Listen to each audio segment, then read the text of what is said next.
महाराष्ट्रात जो आदेश देतील, आम्हाला ज्यांच्या बरोबर जायचंय, शिवसेनेबरोबर जायचंय तर शिवसेनेसोबत जो काही आदेश असेल तो साहेबांचा, परंतु आता या क्षणाला आम्ही एकत्र काम सुरू केलेलं आहे.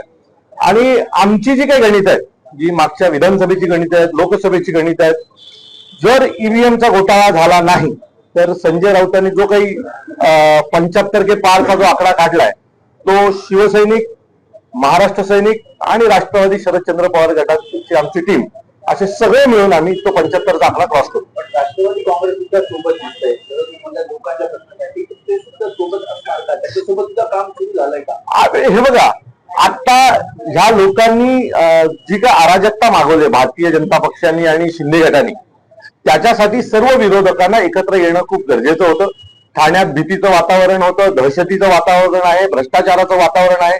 संपूर्ण आमच्या ठाणे जिल्ह्याला आज भ्रष्टाचाराची राजधानी म्हणून पाहिलं जातंय.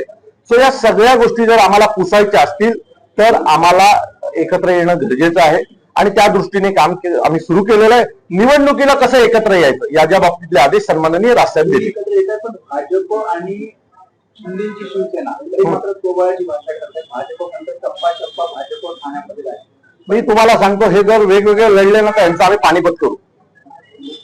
कारण विधानसभेला राजन विचारायला पडलेली मतं आणि मला पडलेली मतं यांचं जर तुम्ही बेरीज केली तर हे वेगवेगळ्या ह्यांनी लढून दाखवावं. ह्यांच्यात हिंमत, आमचं चॅलेंज आहे, आम्ही जाहीर चॅलेंज करतो, तुमच्यात हिंमत आहे ना तर दोघांनी वेगवेगळं लढून दाखवा.